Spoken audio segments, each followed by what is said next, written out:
Alright, ladies and gentlemen. Sorry for this random video. Usually I try my best to... I make an effort to stay in my lane when it comes to making just reviews of movies and shows. I try not to get into the culture war, or I might talk about what the current state of Star Wars or Marvel or DC.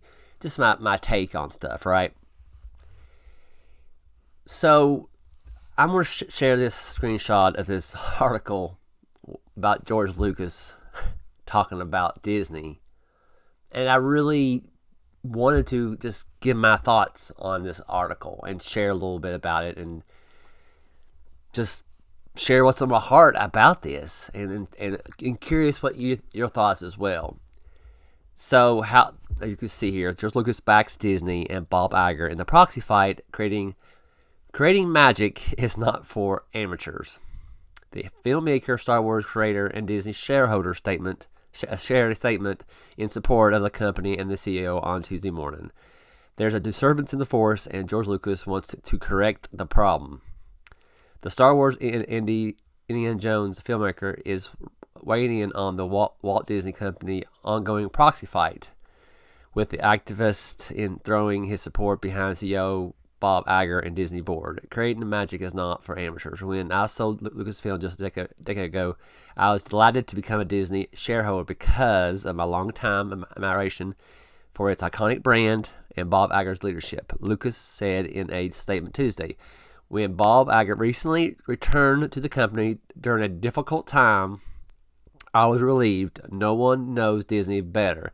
I remain significant shareholder because I have full faith and confidence in the power of Disney and Bob's track record of driving long-term value. I have voted all of my shares for Disney 12 directors and urge all shareholders to do the same.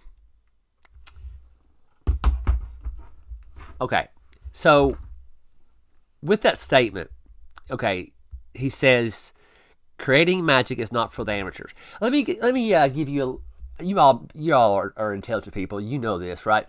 When he started Star Wars, he was the outcast. Nobody really didn't believe in him. Or Steven Spielberg. Them guys was the outcast. Nobody believed in them. They just was nobody. But they made it. They made themselves the way they are today. By him saying that, I think he's walking the line because the shareholder, it's against his money making. It's unfortunate, right? And I don't have no ill will against George. I like George. What he created, I'll always appreciate him and what he did for making an amazing IP. And it's just sad what Disney's done to it. But and also, I saw this one person on YouTube who's like, "What? What's going on?" And I was like, "Dude, he's a stockholder. I mean, I'm not a advisor by no means. Don't listen to what I'm saying. But he's going to go with the brand because that's where his money is.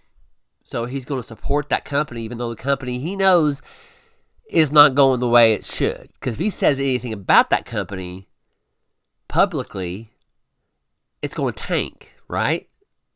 He's got that influence. So that's the reason he didn't say much about the sequel trilogy as he's done it. And now rumors are, people say this and this, that everybody knows he wasn't happy with it, but he's not going to say it openly because it'll affect Disney stocks, right? With this statement, it just, and I guess as a fan, you're like, come on, George, just don't. They have not created anything for us. They're not on their track record. Maybe in the Marvel days, maybe? Is that what you're talking about? Not the Star Wars. Not what they done with Star Wars has not been good. The track record of that has not been good. Marvel, I give them that. But their Disney Star Wars? Come on, bro. Come on, bro. That's not the case. I mean, I know I can keep on going over and over this. I don't want to bore you too much, but what do y'all think? What is your opinion? What do you think? You think he's walking the line so he wants to make as much money as he can, and he knows how bad Disney is and how desperate Bob Iger is to get the board in order, that he'll do anything and he'll like, hey George, can you help me? I'm not saying that's happened. This is my humble opinion. And George's like, okay, I'll help you. And he did it. And I get it, man. If I was the creator of Star Wars, and I loved it for so long and did what I did, I would just let it go and live off the money. You know what I'm saying? And the thing is, too, speaking of George and Disney, sometimes I wish Disney would let George come back to make one more Star Wars movie. Just one more. But I always wonder how it would be. What I mean by that, would he have full control? No. Disney, like, no, George, you can't do this. You got to do this. It wouldn't be worth it. You know what I'm saying? And George, I think George is doing a solid for Bob Iger, because Bob Iger is desperate and he's scared to death that he's going to lose the seats to this proxy war going on and all this. And George just did a solid for him, and he said what he said to try to help.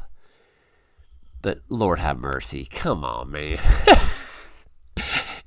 People's like, oh my God, George. Come on, man. He owns almost all the stock of Disney. He's the most majority stockholder, I think. He's going to walk the line. But that's the thing, though, that got me is that quote. Let me read it off again. I just totally forgot what it was. Creating magic is not for the amateurs. Now, I understand what he means by that. If you know how to make stuff, it's cool. Like, he knows how to create something. George knows how to create something. Disney, I would say the last, 15 years, does not curate. They buy. They don't create things out of anything. They find something, that sells, I'll buy that and make something for it. Oh, that's good, I'll buy that and make something of it. That's not creating, that's just buying things. And you can see, Marvel's different, but with Star Wars, they didn't create Star Wars, and it shows, right? Like I said earlier, though, he was the outcast in Hollywood in '77 when he created Star Wars. And I think sometimes these filmmakers, nothing against George, I think they forget where they came from, or they know that, but they just don't want to rock the boat. And he's 70 years old, 70 or 80 years old, whatever, how old he is. He's just doing his own thing, and that's cool. I just wish he just would not help Bob Iger out. It's like, you're on your own, Bob. That's what I would hope, and I just had to comment on it. Like I said, I do apologize. I try to make my best not to get into pop culture like some YouTubers do. They do it a better way than I do. I just stay in my lane and just stay with reviews of movies and shows. But I really, really just wanted to share my thoughts on this article, and I think I feel better now. I do appreciate you lasting this long if you did, and if not, that's cool too. I'll catch you all next time. See you later.